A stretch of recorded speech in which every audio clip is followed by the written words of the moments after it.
अखण्डलमण्डलाकारं व्यक्तं जयनुचाचारं तत्त्वानं दर्शितं जनं तस्मात् गुरुर्ब्रह्मा गुरुर्विष्णु गुरुर्देवो महेश्वरो गुरुदेवो परं ब्रह्म तस्मै श्री गुरुवे नमः।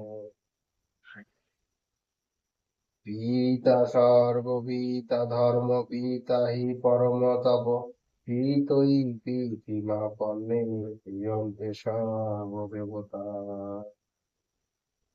মাতা জননী ধরতি দয়া দয়া সতী দেবী গৌরমণি শ্রেষ্ঠা নিত্য সর্বরা ॐ शान्तिरूपं क्षमरूपं सिंहरूपं शुभङ्करीं साक्षात् भगवती देवी मातृतं नमः।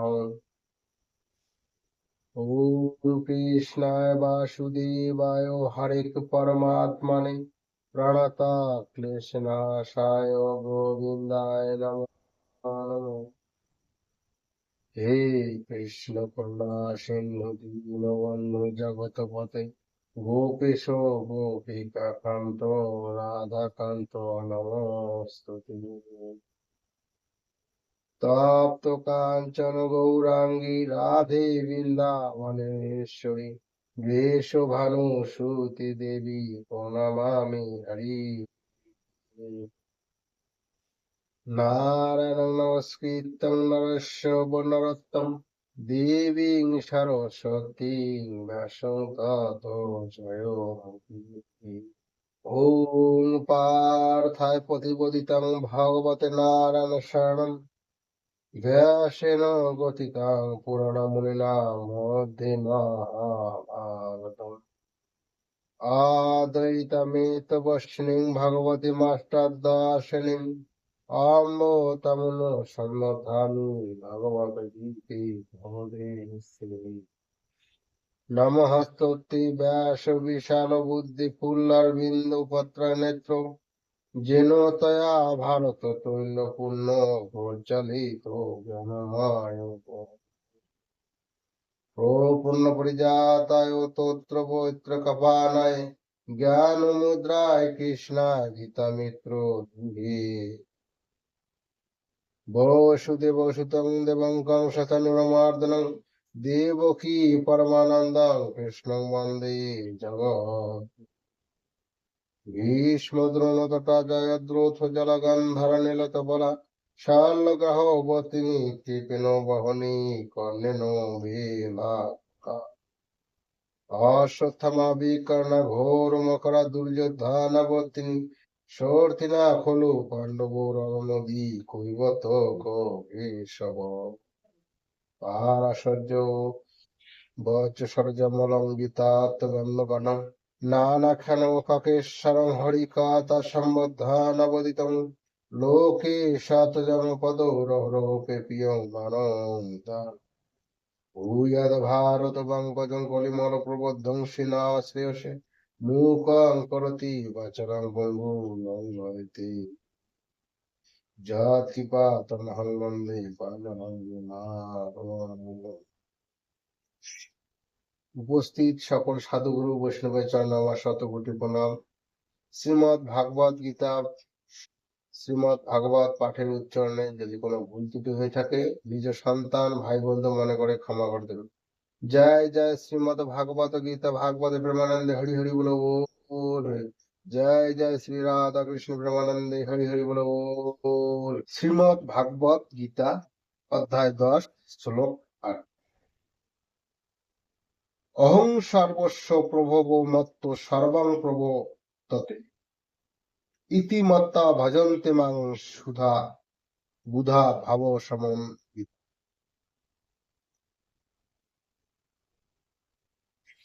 আমি জগৎ মাত্রেই প্রভাব, আমার হাতেই এই জগৎ সংসার প্রবৃত্ত হচ্ছে। বুদ্ধিমান ভক্তগণ আমাকে এই রূপ জেনে শ্রদ্ধা ভক্তি সহকারে আমাকেই ভজনা করে থাকে। সর্বভাবে আমারই শরণ গ্রহণ করেন। অহং সর্বস্ব প্রভাব মানস নাদোস বিন্দুস উদ্ভিস জয়াউস অখণ্ডস সেদস অর্থাৎ জড়চেতন স্থাবর জঙ্গম ইত্যাদি যত প্রকার প্রাণী পৃথিবীতে উৎপন্ন হয় সে সবেরই উৎপত্তির মূলে পরম পিতা পরমেশ্বরের রূপে আমি অবস্থিত। প্রভাব কথাটির এখানে তাৎপর্য হলো যে আমি সবকিছুই অভিন্ন, নিমিত্ত প্রদান কারক অর্থাৎ স্বয়ংই সৃষ্টিরূপে প্রকট হয়েছে। মর্ত সর্বং প্রবর্ততে জগতের উৎপত্তি স্থিতি প্রলয় পালন সংরক্ষণ ইত্যাদি যা কিছু হয় এবং যত কার্য সাধিত হয় সেসব আমার হাতেই হয়ে থাকে। যেসবের অস্তিত্ব ও স্ফূর্তি যা কিছু সব আমার থেকেই লাভ হয়। বিদ্যুৎ শক্তির সাহায্যে যেমন সব কাজ হয় তেমনি জগতে যত ক্রিয়া হয় সে সবের মূলে আমিই রয়েছি।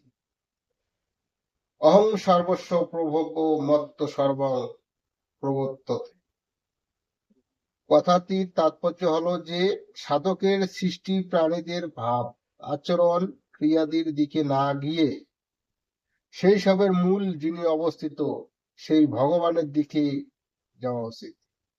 কার্য কারণ ভাব ক্রিয়া বস্তু পদার্থ ব্যক্তি ইত্যাদির মূলে যে তত্ত্ব ভক্তের সেদিকে লক্ষ্য থাকা উচিত। সপ্তম অধ্যায়ের সপ্তম এবং দ্বাদশ শ্লোকে এবং দশম অধ্যায়ের পঞ্চম এবং এই শ্লোকে মত্ত পদটির বারংবার বলা তাৎপর্য হলো এই ভাব ক্রিয়া ব্যক্তি ইত্যাদি সমস্তই ভগবান হতে উৎপন্ন, ভগবানে অবস্থিত থাকে এবং তাতেই লীন হয়ে যায়। অতএব তত্ত্ব সমস্তই ভগবৎ স্বরূপ, এটি জানলে বা মেনে নিলে ভগবানের সঙ্গে অবিচলিত যোগ অর্থাৎ সম্পর্ক স্থাপিত হয়। এখানে সর্বস্ব এবং সর্বম দুইবার সর্ব পদটির ব্যবহার অর্থ হলো যে ভগবান ব্যতীত এই জগতে কোন উৎপাদকও নেই, সঞ্চালকও নেই। এই জগতের উৎপাদক ও পরিচালক হলেন একমাত্র ভগবান। ইতিমত্তা ভাবস মনোবিতা ভগবান হতেই জগৎ সংসারের উৎপত্তি এবং সমস্ত জগৎ ভগবান থেকে অতিষ্ঠিত এবং স্বপ্রতীত লাভ হয়, অর্থাৎ স্থূল সূক্ষ্ম ও কারণ রূপে সবকিছুই হলেন ভগবান। যে ব্যক্তি দৃঢ়তা সহকারে এটি মেনে নেন তিনি সবার উপরে ভগবানই আছেন, আর কেউ ভগবানের সমকক্ষ হয়নি, হবে না এবং হওয়ার সম্ভবপর নয়। এই সর্বোচ্চ ভাবের সঙ্গে যুক্ত হন। এই ভাব যখন তার বুদ্ধিতে গুরুত্ব কেবল ভগবানেরই হয় তখন তার আকর্ষণ শ্রদ্ধা বিনাশ প্রেম বিশ্বাস প্রেম ইত্যাদি সব ভগবানের হয়ে থাকে। একমাত্র ভগবানের আশ্রয় গ্রহণ করায় তার মধ্যে সমস্ত বোধ নির্বিকারত্ব শোকহীনতা নিশ্চিন্ততা নির্ভয়তা ইত্যাদি স্বতই স্বাভাবিকভাবে জাগরিত হয়। কারণ যেখানে দেব বিরাজ করেন, দেব হলো পরমাত্মা বিরাজ করেন, সেখানেই দৈবী সম্পদ স্বাভাবিকভাবেই মূর্ত হয়।